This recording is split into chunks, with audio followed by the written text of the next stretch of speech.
할렐루야. 우리 독수리가 비전하는 그런 비디오 클립을 우리 한 3분짜리를 잠깐 같이 봤습니다. 그래요. 독수리.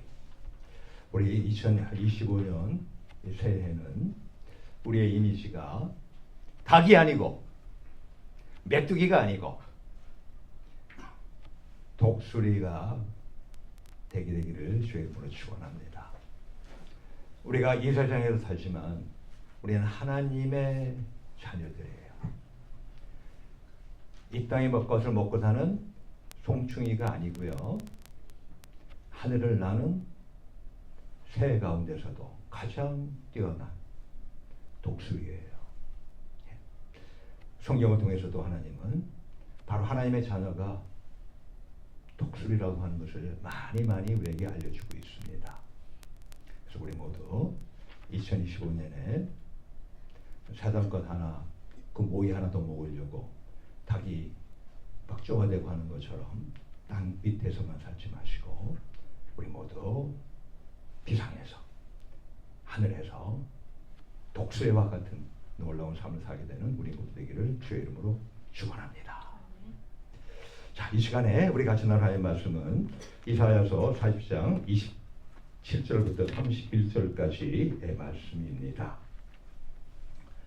다 같이 한 목소리로 합독하시는 하나님의 말씀을 받도록 하겠습니다. 이사야서 40장 27절 같이 읽겠습니다. 시작. 야곱아, 내가 어찌하여 말하며 이스라엘아, 내가 어찌하여 이르기를 내 사정은 여호와께 숨겨졌으며 원통한 것은 내 하나님에게서 수리하심을 받지 못한다 하느냐? 너는 알지 못하느냐? 듣지 못하였느냐?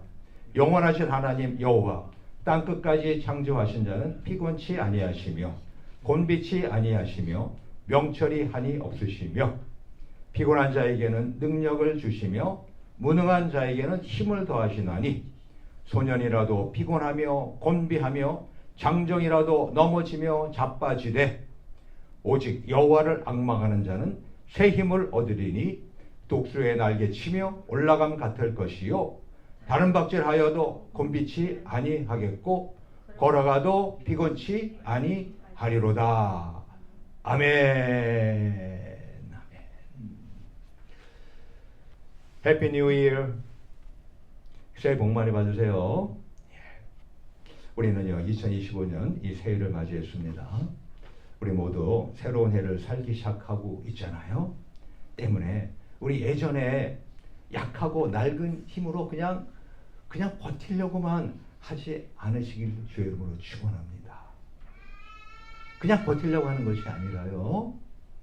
새로운 힘으로 이 새해를 힘차게 살아가게 되시기를 간구합니다.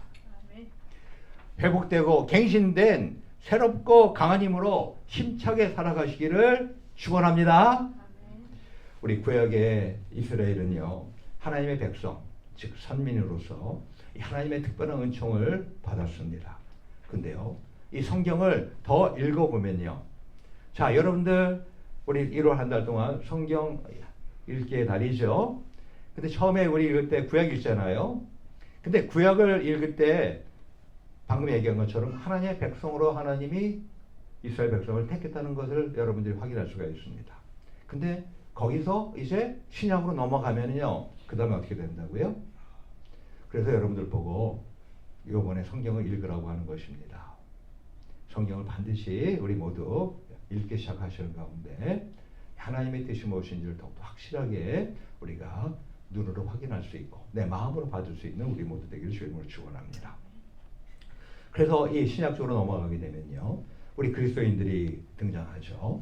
그래서 이 그리스도인들은 이 구약의 이스라엘 백성보다 훨씬 탁월한 위치에 있다는 것을 알 수가 있게 됩니다. 이스라엘 자손은요, 육적으로 아브라함의 자손이지만 우리 그리스도인은 영적으로 아브라함의 자손이 되었기 때문입니다. 즉 하나님은요 우리들에게 하나님의 자녀가 되는 권세를 주셨어요. 아들의 영 곧 성령님을 우리 마음 가운데 부어주셔서 하나님을 아바 아버지라고 이렇게 부르게 하셨다는 것입니다. 갈라디아 4장 6절에 보게 되면 너희가 아들인 거로 하나님이 그 아들의 영을 우리 마음 가운데 보내사 아바 아버지라 부르게 하셨느니라 라고 기록하고 있지 않습니까? 하나님의 아들, Son of God, Son of God, Son of God. 저와 여러분들은요, 남녀노소를 막론하고요, Son of God, 하나님의 아들이에요. 예. 세상에 이보다 더 위대한 신분이 어디 있겠습니까? 대통령, 왕, 그보다도 더 놀라운 신분이 바로 뭐예요? 이 하나님의 아들이라고 하는 신분입니다. 영원한 신분입니다. 이거는요. 이 세상의 왕도, 이 세상의 대통령도 다 내려놓아야 될 때가 있어요.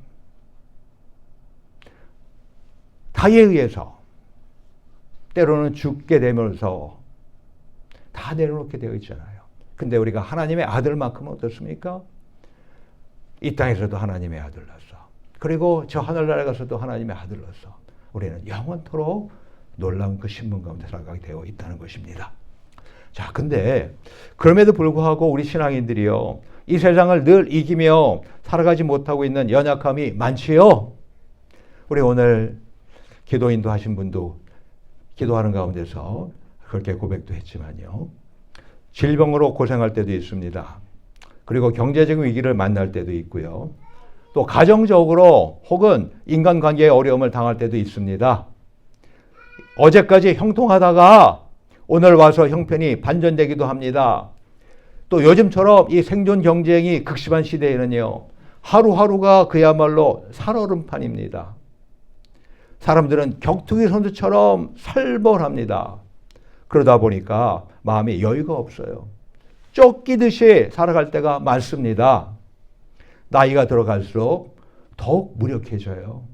그래서 남은 여생을 하루하루 살아내기, 하루하루 살아가는 것이 아니라 하루하루 살아내기예요. 이것이 너무너무 힘겹다고 호소하는 가운데 있지 않습니까? 예. 최근 5주간 제가 요양원에 입원해 계신 우리 홍창표 집사님 찾아가서 함께 오후에 주일 예배를 드리고 있잖아요. 전혀 모르는 건 아니잖아요. 하지만 제가 5주 동안 일주일에 한 번씩 꼬박꼬박 가보니까요, 거기 계신 분들 보고서요, 제가 마음이 너무너무 아프더라고요. 그리고 그분들을 볼 때 저도 왠지 모르게 마음이 이렇게 내려앉는 것을 제가 느끼기도 할 때가 있더라고요. 예? 정말로 이분들이요, 그냥 서서 움직이고 하는 그런 분들도 없어요. 그냥 앉아있는 분이 대부분이고요. 앉아있어도 어떻습니까? 그냥 고개를 푹 숙이고 힘없이 맥없이 그냥 앉아있어요. 그리고 옆에 TV가 켜져 있는데요, 그 TV를 보는 분들도 있지만 TV조차도 못 봐요. 그냥 소리만 좀 들리면 들리는 거고 안 들리면 안 들리는 거고, 이런 식으로 분들이 계시고, 또 그분들도 그런 데로만 난 거예요. 어떤 분들은 아예 밖에 나와 있지도 못하고 그냥 병상에 누워만 계시더라고요. 예. 병상에 누워만 있으면 안 돼요. 왜냐면 근육이 빠지기 때문에 나중에 걷기가 힘들어지고, 걷기가 힘들어서 못 걸으시면, 그러시면 이 세상에서 더 이상 계실 수가 없습니다. 내가 힘들고 어려워도 무조건 내가 일어나서 걸어줘야 돼요. 그리고 무조건 내가 침대 위에서도 내가 거기서 수직으로 움직여가면서 몸을 운동시키셔야 됩니다. 그렇지 않으면 재간이 없어요. 예. 자, 근데 이와 같은 분들을 제가 이렇게 계속 보는 가운데 있잖아요. 그러면서 이게 오버랩이 됩니다. 저는 크리스마스 때 우리 애들이 불러서 또 우리 딸네 집에 가서 같이 이제 우리 손자들과 손녀 같이 어울려서 같이 재미있게 이야기도 하고 놀고 게임도 하고 막 그랬잖아요. 예. 그게 이렇게 어른하는 거예요. 겹쳐지는 거예요. 우리 손자, 손녀들, 어린애들, 와, 얼마나 재빠르게 움직이고, 얼마나 활발하지요. 그리고 그 목소리며 등등 여러 가지, 얼마나 힘이 찬지요. 예. 맞습니다.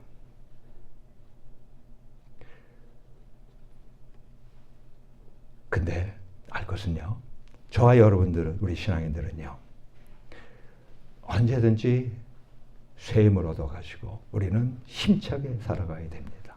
예. 그러면 과연 우리 신앙인은요, 어떻게 할 때 이 놀라운 새 힘을 새롭게 얻겠습니까? 그리고 이 모든 연약함을 이겨내게 되겠습니까? 우리 오늘 이 본문은요, 영육신 간에 어떤 육체만이 아니라 영혼만이 아니라 우리 영육신 간에, 예? 이 삶에서 새 힘을 얻는 세 가지 비결을 알려주고 있습니다. 그 중에서 오늘은요, 첫 번째 방법을 알아보려고 합니다. 물론 이 첫 번째 방법은 적극적인 방법은 아니에요. 소극적인 방법입니다. 하지만 이 소극적인 방법을 내가 먼저 하는 가운데서 나머지 두 가지 방법이 가능할 것이기 때문에 우리 오늘 같이 함께 나누려고 하는 것입니다. 무엇일까요? 바로 이 하나님이요, 내 형편을 돌아보지 않는다고 불만을 품고 불평하지 마십시오. 하나님, 내 형편 왜 돌아보지 않아요? 아니, 왜 그래요? 왜? 이렇게 불만 품지 말라는 겁니다. 더 나가서 내가 입 밖으로 불평하지 말라는 거예요. 오늘 본문 27절 말씀이 그 말씀 아닙니까? 야곱아, 내가 어찌하여 말하며 이스라엘아, 내가 어찌하여 이르기를 내 사정은 여호와께 숨겨졌으며 원통한 것은 내 하나님에게서 수리하심을 받지 못한다 하느냐?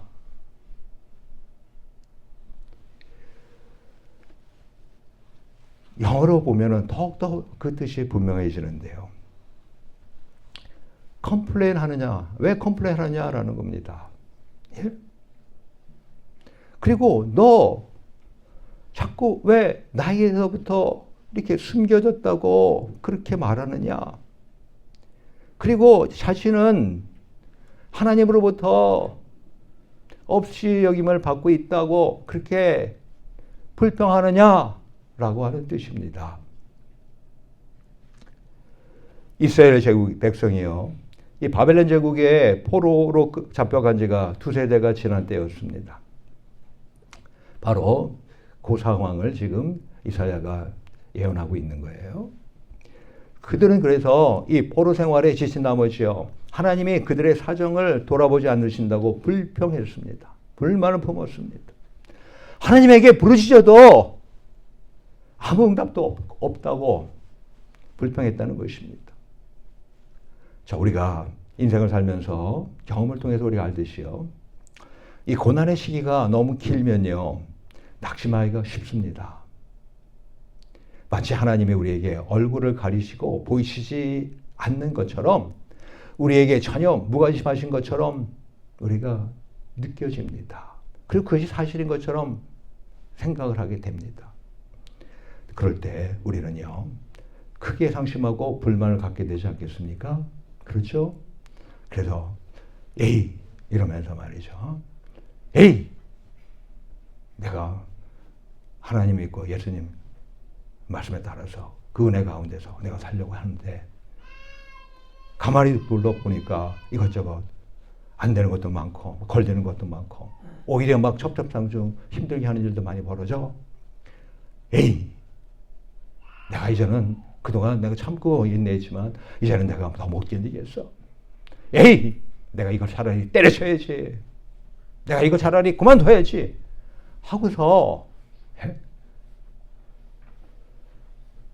신앙인이, 우리 그리스도인이 하나님을 멀리하는 그런 경우가 있지 않겠냐는 것입니다. 예. 근데 알 것은요, 그것은 우리의 착각이 불과하다는 것입니다. 착각이에요. 착각. 하나님은요, 이스라엘 자기 백성들을 한시라도 잊으신 적이 없으셨어요. 그뿐 아니라요, 예레미야 선지자를 통하여 약속하신 대로 그들이 잡혀온 지 70년이 되자 고국으로 돌아가게 하셨습니다. 그게 예레미야 25장 11절에서 12절 말씀 아니에요? 이 온 땅이 황폐하여 놀램이 될 것이며 이 나라들은 70년 동안 바벨론 왕을 섬기리라. 나 여호와가 말하노라. 70년이 마치면 내가 바벨론 왕과 그 나라와 갈대아 인의 땅을 그 죄악으로 인하여 벌하여 영영이 황무케 하되 멸망시키겠다고 하는 얘기를 하고 있지 않습니까? 할렐루야. 사람들이 볼 때는요, 바벨론 제국이 아주 건재한데 아니 어떻게 유다 포로들의 해방이 가능하겠는가? 당연히 의심했을 거예요. 그렇지만 여호와 하나님은 영원하실 뿐만 아니라 그 능력으로 땅끝까지 창조하신 하나님 아니십니까? 때문에 약속하신 대로 이루지 않으실 리가 만무하지 아니하겠습니까? 그래서 그 일이 그대로 벌어졌잖아요. 예.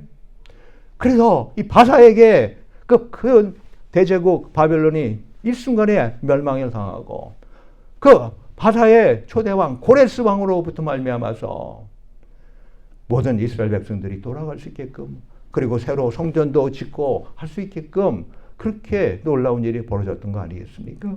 예. 이스라엘 선민이요, 바벨론에 3번이나 포로로 잡혀갔듯이요, 때로는 오늘날 우리 신앙인들도 곤관이를 만날 때가 있습니다. 우리 신앙이라고 해가지고요, 우리 그리스도인이라고 해가지고 힘들고 어려운 일 당하지 않을 법 없어요. 다 당합니다. 다 당해요. 예. 왜 나는 이렇게 고난이 있을까? 아니요. 그거는 내가 예수 믿어도 다 있는 거예요. 그거는요. 누구에나 다 있는 거예요. 예. 더욱이 그런 가운데서 기도를 해도 응답이 없어. 또 고난이 겹겹이 중첩될 때가 있어. 설상가상이란 말 알죠, 그죠? 엎치고 겹친데 그런 말 알죠, 그죠? 예. 가만히 보면 우리 세상 일들 보면 어떻습니까? 가만히 있다가도 갑자기 모든 것들이 갑자기 막 이렇게 해도 크게 벌어지는 일들 우리가 왕왕 접하지 않습니까? 그죠? 예. 그렇다고 우리는요, 이스라엘 자손처럼 낙심해서 하나님의 신실하심을 의심하고 불평하는 말을 하면 아니 됩니다. 오히려 어려운 때일수록 우리는 입술에 파수꾼을 세우시고 불신앙의 말이 나오지 않도록 단속하시기를 강력히 권면합니다. 우리 다윗이 이와 같이 성경을 기록하고 있습니다. 분을 그치고 노를 버려라. 불평하여 말라. 행악에 치우칠 뿌리라. 불평하면은 행악에 치우칠 뿐이라는 것입니다. 정불만이 있고 정불평이 나오기 원하시면 그럴 것 같습니까? 그러면 하나님한테 하세요. 기도할 때 하세요. 마치 이 다윗이 저주기도를 했던 것처럼 그렇게 하세요. 말고 다른 사람한테는 절대로 그렇게 하지 아니하는 우리들. 그게 바로 시편 우리 30편 8절에 나와 있는 말씀 아니겠습니까?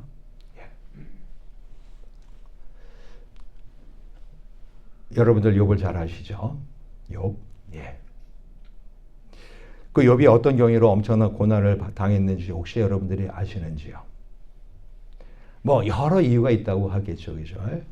근데 그 중에서 한마디로 말하면은 뭐 때문에 엄청난 고난을 그 당대에 가장 의롭다 하는 그 욥이 받았을까요? 다른 것이 아닙니다. 하나님을 욕할 것을 테스트 받았던 겁니다. 사단이 와가지고 참소했잖아, 그죠? 그때 뭐라고 얘기해요?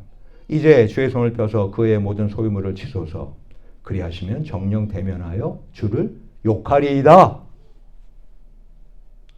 뿐만 아니라 또다시 한번 이제 주의 손을 펴서 그의 뼈와 살을 치소서. 그리하시면 정령 대면하여 주를 욕하리이다. 하나님을 욕하는 것을 이 사단이 보기를 원했던 겁니다. 오늘날도 사단이 우리에게서 무엇을 보기 원해요? 하나님을 욕하는 것을 보기 원해요.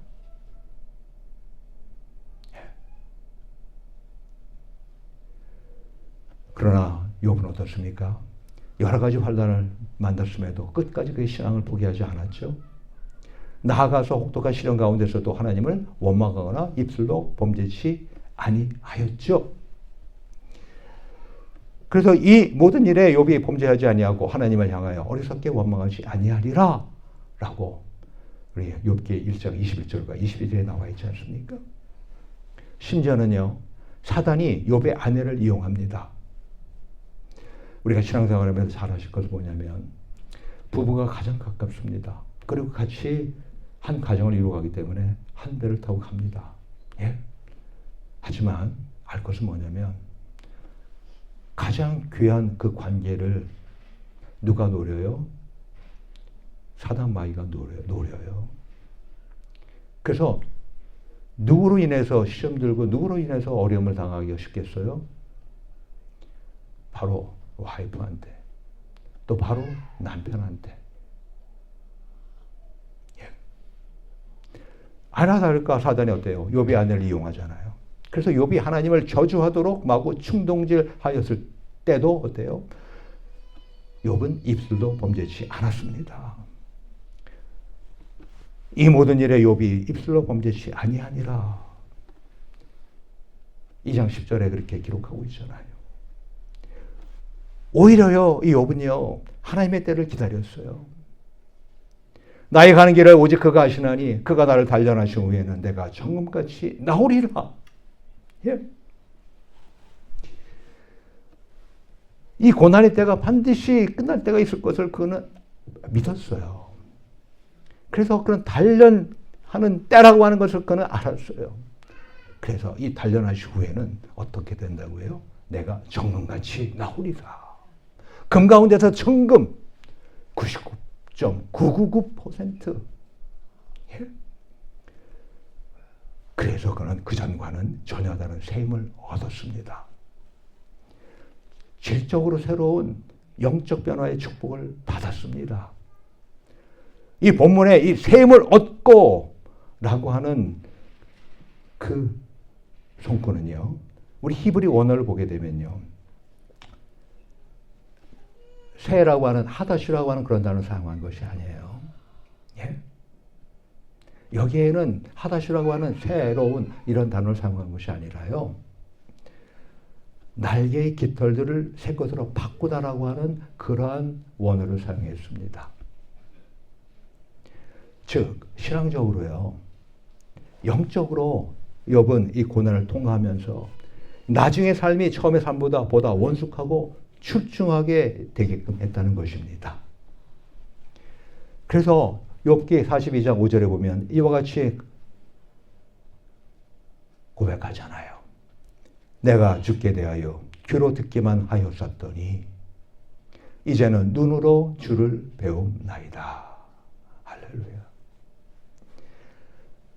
단순히 그냥 귀로만 듣는 신앙에서요, 이제는 눈으로 확실하게 보는 신앙으로 새롭게 되었지 않습니까? 예.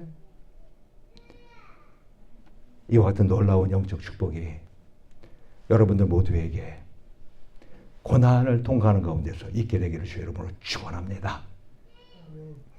뿐만 아니라요, 이 욥은 현실적으로도 약간의 회복이 아닌 곱절의 축복을 받았습니다.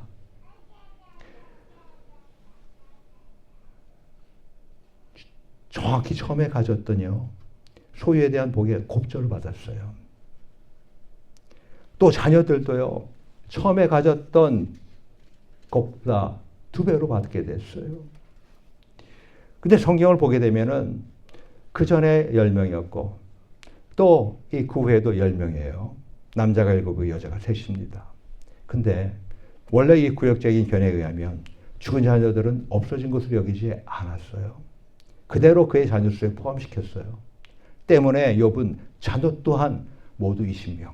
처음에 갑절을 가졌습니다. 게다가요, 나중에 가졌던 세 딸들의 이름이 성경에 기록되었죠. 그리고 그 아리따움을 따라갈 여인들이 전국에 없었다고 말하고 있지요. 뿐만 아니라 그는 또한 인생 후반기의 삶으로 140년을 더 살았습니다. 아들과 손자 사대를 보면서 다복하게 살았고요. 또 천수를 다하고 하나님 품에 안기었습니다. 우리 모두 욥처럼 어떠한 처지와 형편에 처하든 간에 하나님을 불평불만하지 않으시기를 간구합니다. 사람들은요, 자신의 때를 너무너무 소중하게 여겨요. 내 때. 내가 지금 이거 원하는 거니까 지금 이루어야 돼. 그 자신의 때에 너무 조급해요. 그래서 자신의 느낌, 생각, 계획대로 움직이려 해요. 그러나 하나님의 때가 이르게 되면요, 억지나 무리가 따르지 않습니다. 너무나 놀라운 일들이 오히려 진행됩니다. 도무지 하나님이 아니면 이런 일들이 있을 수 없다고 고백하지 않을 수 없게 됩니다. 우리 모두 하나님의 때를 기다리십시오. 하나님은 하나님의 때에 모든 것을 아름답게 하십니다. 우리 전도서 3장 11절 전반에 이와 같이 말하잖아요. 하나님의 모든 것을 지으시되 때를 따라 아름답게 하셨고. 아멘. 우리 이제 2025년 새로운 새해가 되었습니다. 근데 아직까지도 2024년에 있던 일들, 그러한 고난 가운데 아직도 있습니까? 그런 고통 가운데 여전히 신음하고 있습니까? 어쩔 수 없는 상황 가운데 아주 답답한 가운데 지내고 있습니까? 하나님이 나와 함께 하지 않는다고, 나를 잊었다고, 심지어는 나를 버렸다고까지 느껴지시는 가운데 아직도 있습니까? 그러나 사실은요, 우리의 고난과 고통의 때에도 하나님은 우리와 함께 하고 계십니다. 작년에 힘들고 어려울 때 하나님은 여러분의 떠나서요? 아니요. 여러분은 함께 하고 있습니다. 그러다가 하나님이 주님의 시간, 바로 이 카이로스에 따라서 우리 인생의 시간, 크로노스의 역사하실 때가 있는 거예요. 바로 하나님의 섭리가 우리들에게 임할 때가 있다는 것입니다. 바로 그때 우리들은요, 하나님의 새 힘을 얻습니다. 그리고 아름답게 변합니다. 푸르른 창공으로 솟아오릅니다. 우리 모두 어떤 전형편이든 간에 하나님을 불평불만하지 않으시길 바랍니다. 왜 불평만 나오냐면 내 때를 아직까지 내가 내려놓지 못해서 그래요. 내 때를 내가 붙잡으려고 하기 때문에 그래요. 그러지 마시고 하나님의 때를 바라보시고 기다리신 우리들 되기를, 그래야 해서 우리 2025년 새해 새 힘을 얻어서 독수리 날개치듯 하늘로 비상하게 되시기를 축원합니다.